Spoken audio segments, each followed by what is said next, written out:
Hello and welcome to episode 2 of the Unbotchable podcast. I am your host, Bryant Niles. Thank you for clicking on our show today. We have a big show. Let's get right into it. So I want to start today with doing a new segment, the top 5 things I saw this week. It's going to go over the Monday Night Raw, NXT, AEW Dynamite, Friday Night SmackDown shows. And I picked out 5 things total out of all those shows that I liked the most.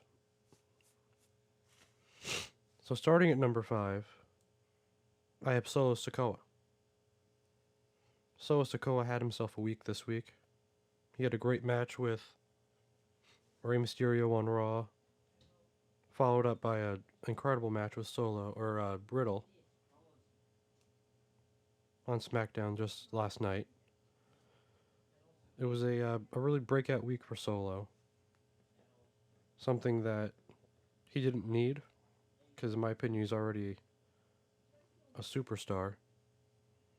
But having a week like that, a week away from the draft, Backlash, coming in 2 weeks, he put himself on the map in a way that a lot of other newer faces haven't been able to do. So that's why just Solo Sikoa himself is one of the top 5 things I saw this week at number 5.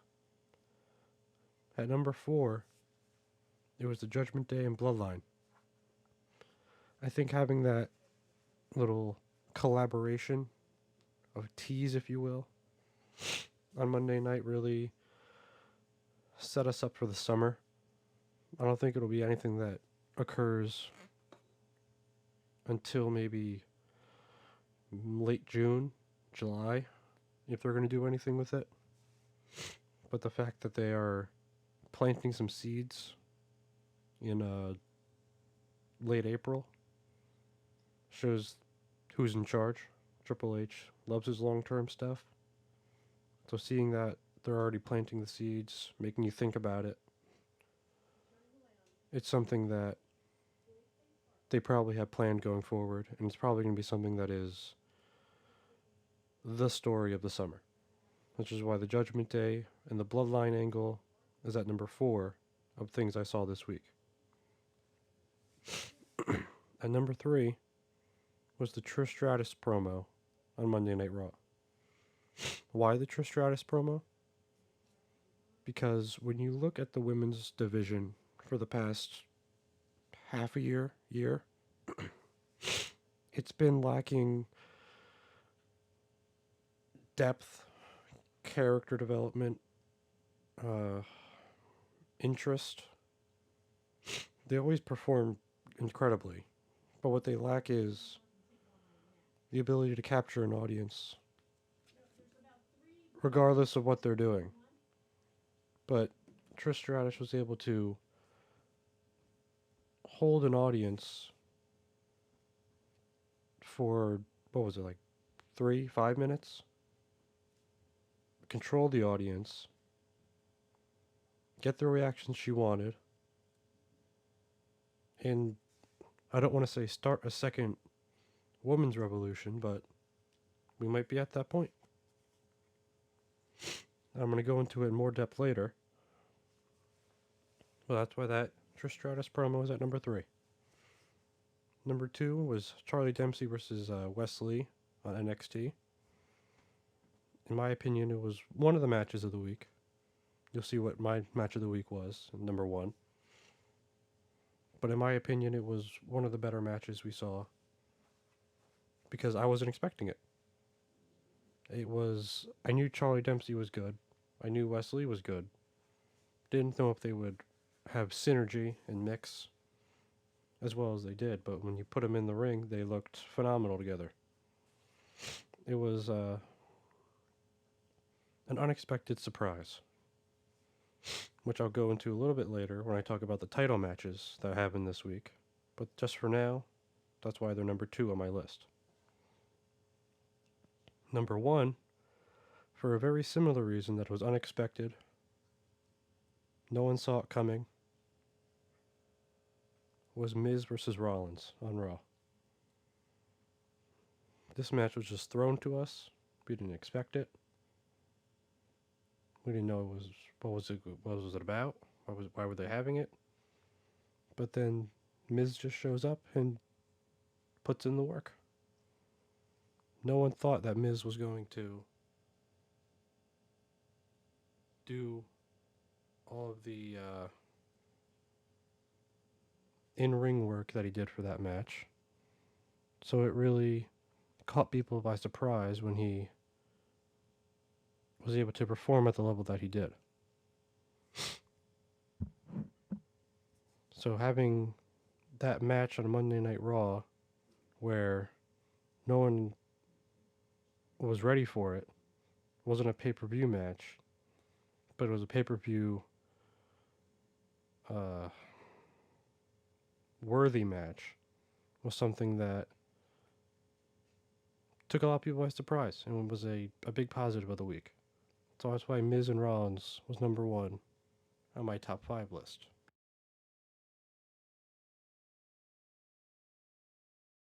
Okay, so now that we have our top 5 things I saw this week, let me know what you think.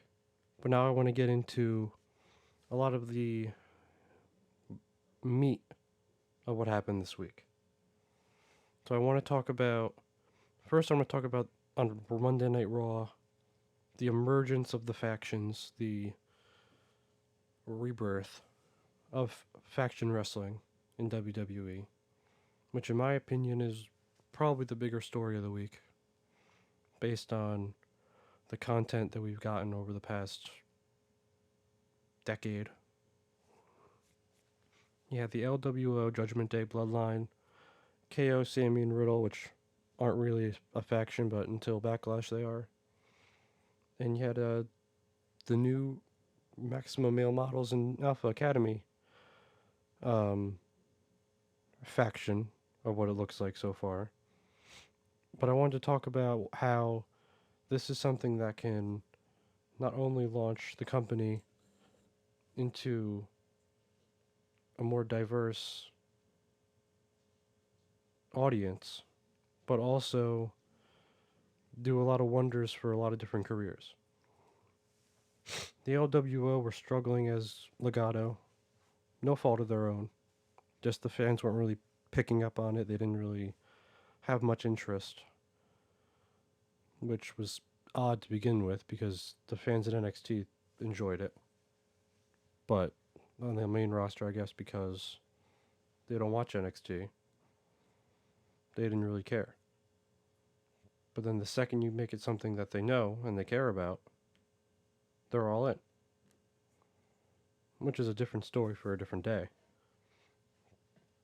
But having them under the LWO banner with Rey Mysterio is something that will keep them around for a long time. Even after Rey Mysterio retires, Legado, LWO, they'll be there. They'll carry the banner. They'll carry the flag. They'll put in the work. And just think, they're going to Puerto Rico in a couple of weeks. And you have to think it's going to be Santos and Rey versus Bad Bunny and... No. It's going to be Rey and Bad Bunny versus Dominic and Priest with LWO at ringside, Judgment Day at ringside. That's going to be a big match. Zelina Vega versus Rhea Ripley. That's going to be a big match. Santos Escobar gets big matches every week now. So having the LWO emerge from the factions as something that is dangerous in the tag team division, the solo division, is something that the WWE needed. Because as of at this point, it's been only the Judgment Day, but mostly the Bloodline. The Bloodline have been carrying the load. Judgment Day has been beating up Edge, which is cool, I guess, but they didn't have as much overall input on the rest of the WWE compared to the Bloodline, who was on Raw, on SmackDown, got people from NXT with Solo. They ran the show, both shows, main event of both WrestleManias. The Judgment Day were a little far behind, which is why I think having a Judgment Day Bloodline program during the summer, late summer, maybe culminating in a Roman Reigns versus Finn Balor 2, Roman Reigns versus Damian Priest, Dominic Mysterio, would be something that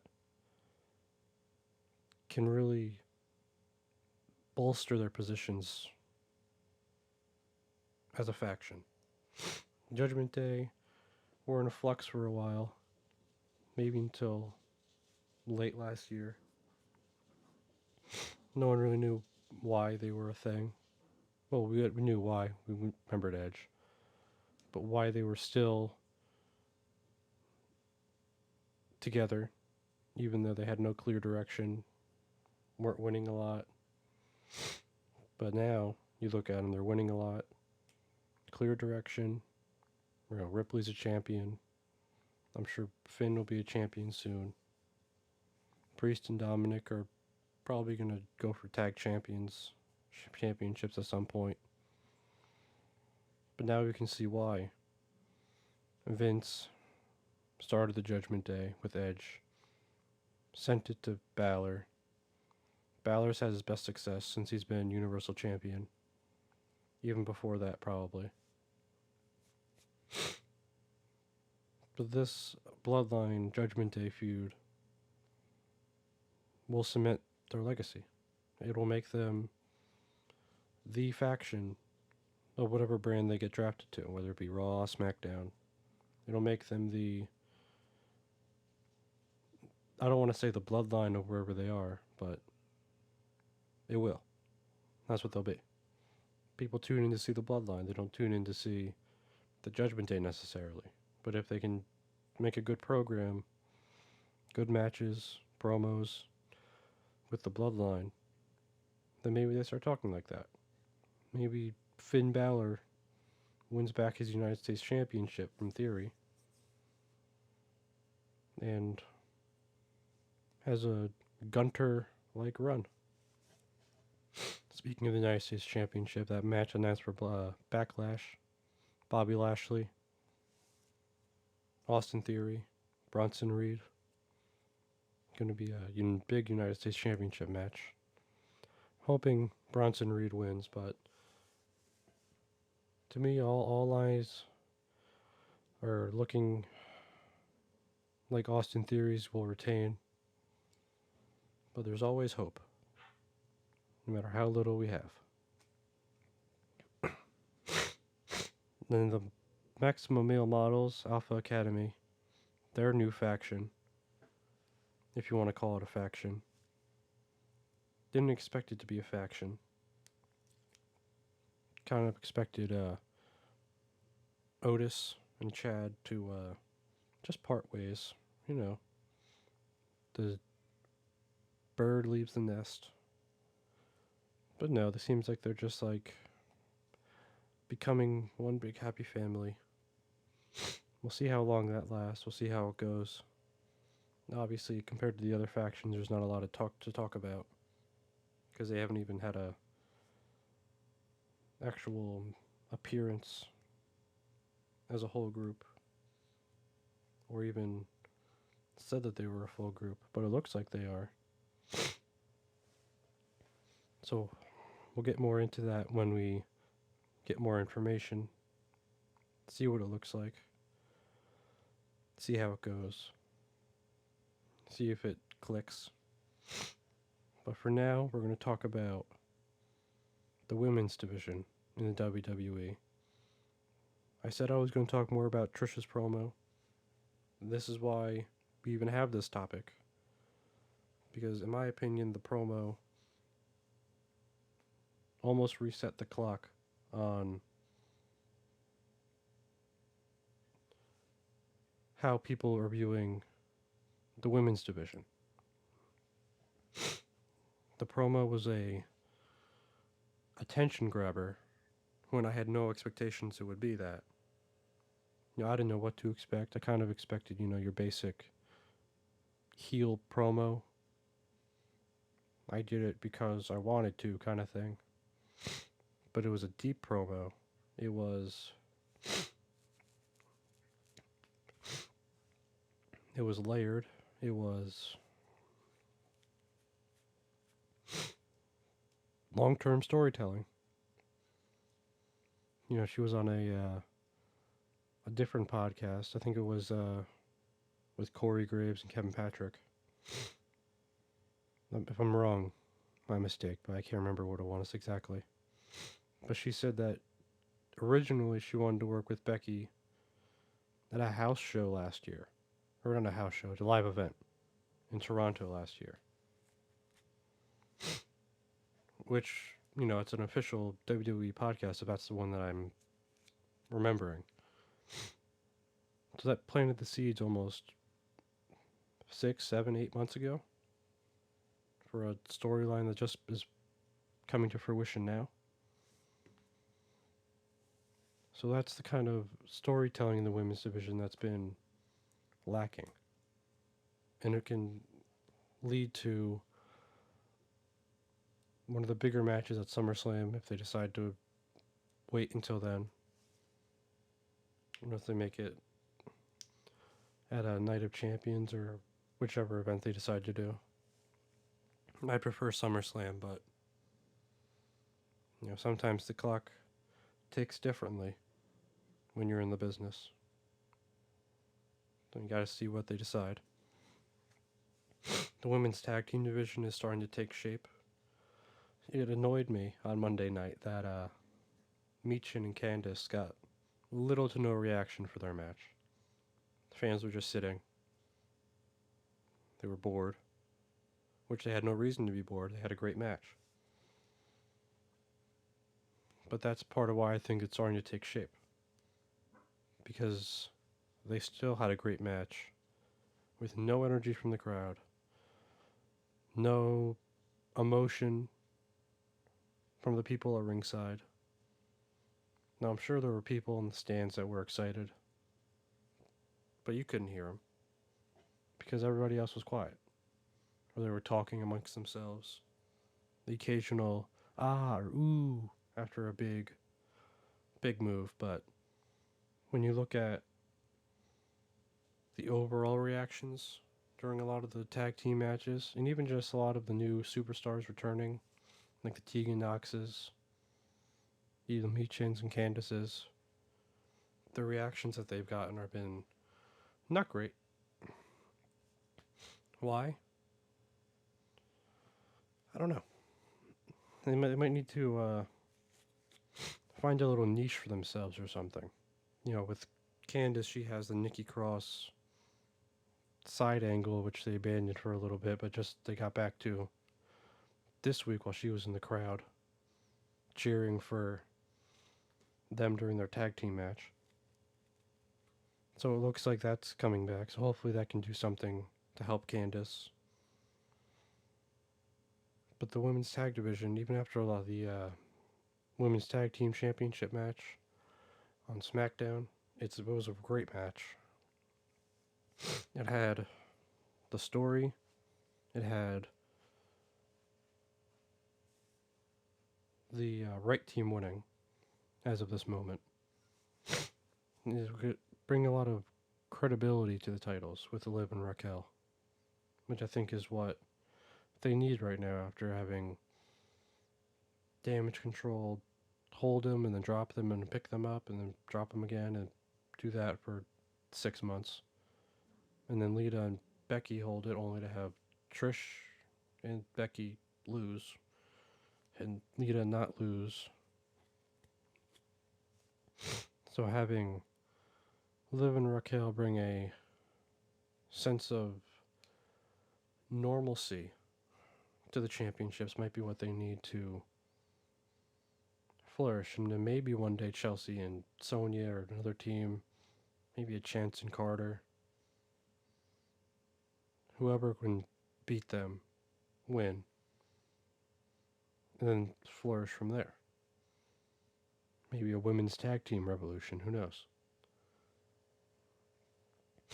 And then one of the last points are about the championship matches coming up.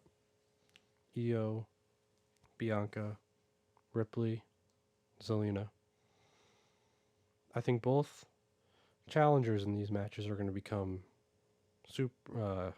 absolute superstars after these matches.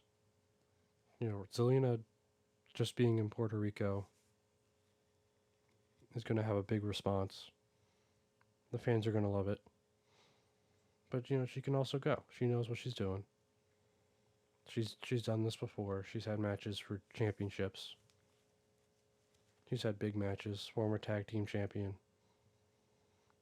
So she can do it. She just needs the platform. And now she's getting it. Just like Io. She can do it. She did it in NXT. She's going to do it now.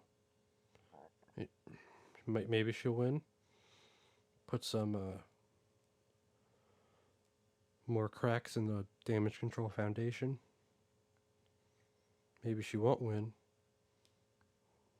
Maybe due to Bayley.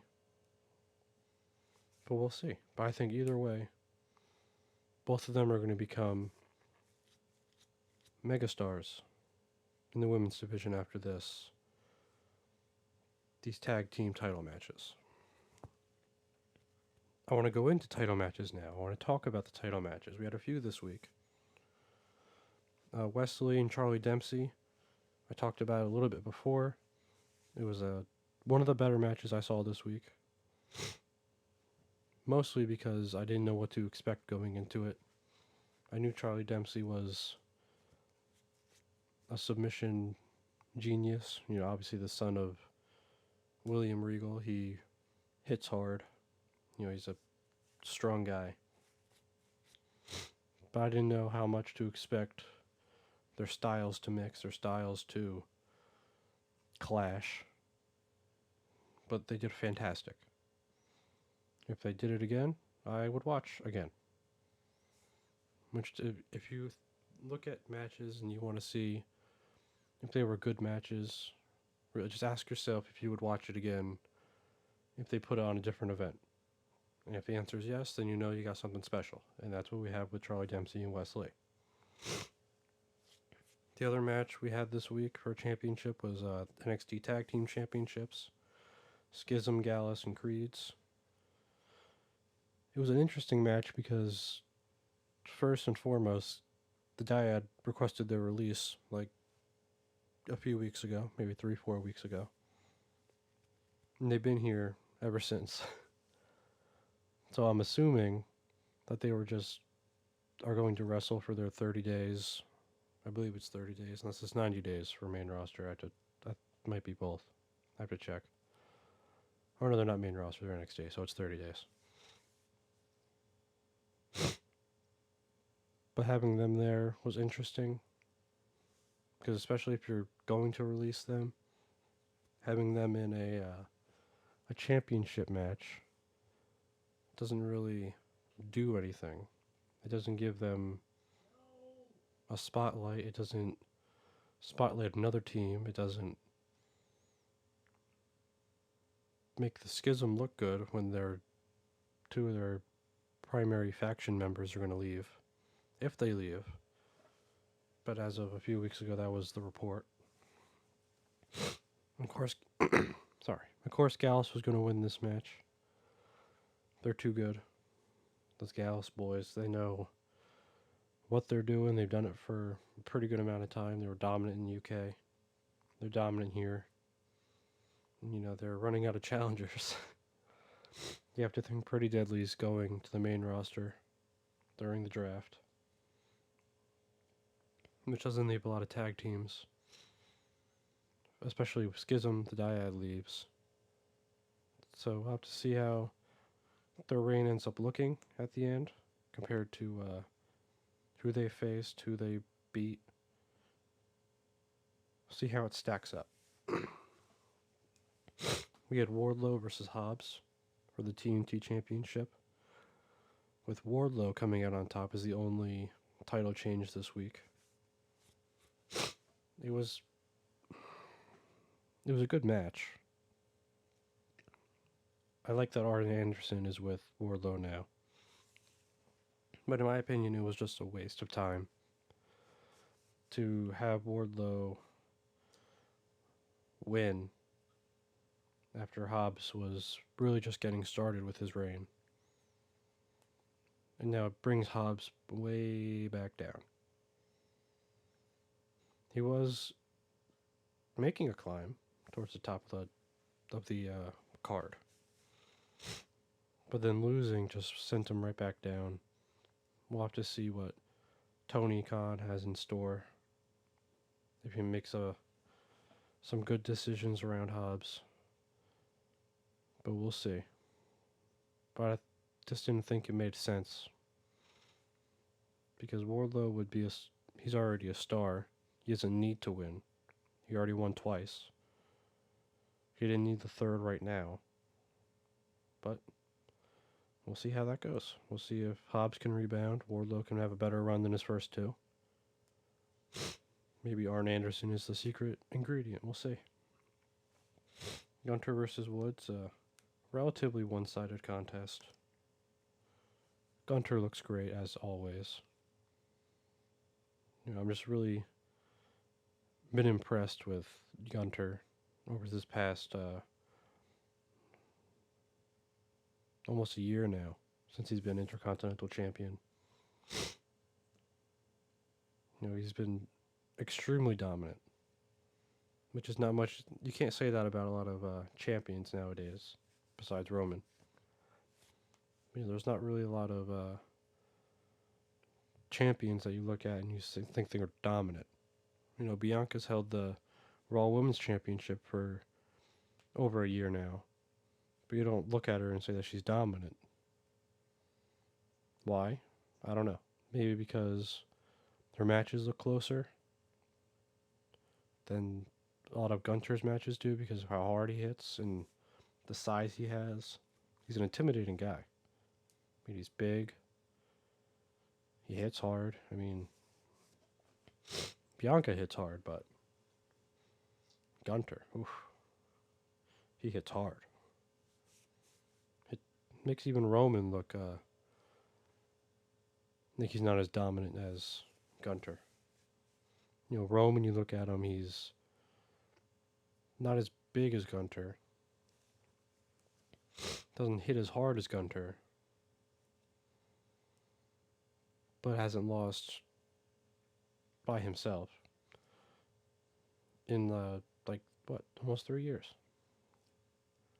So Gunther is just on a different level to any champion right now.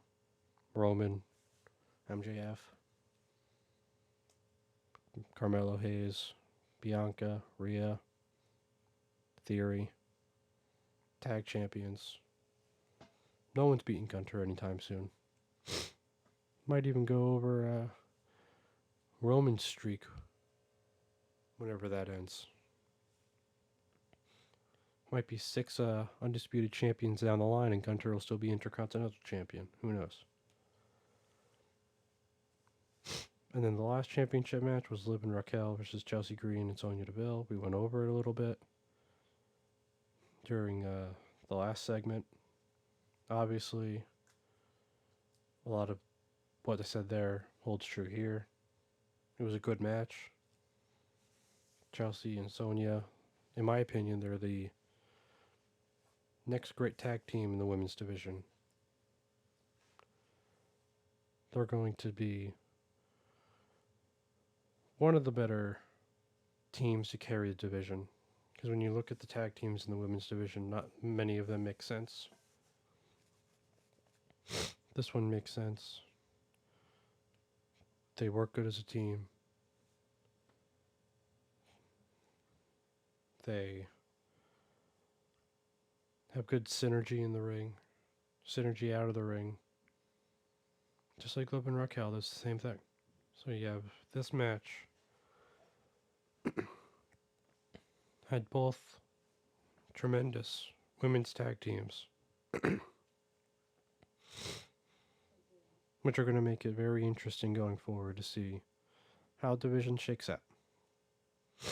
Now, that's all I have for you today on this second episode of Unbotchable. Thank you very much for listening. Let me know what you think, your opinions, other segments you would like to see, ideas, anything. Make sure you follow Twitter, Facebook, Instagram, at Unbotchable. The links are on my Twitter. If you go there, you can get to the other places.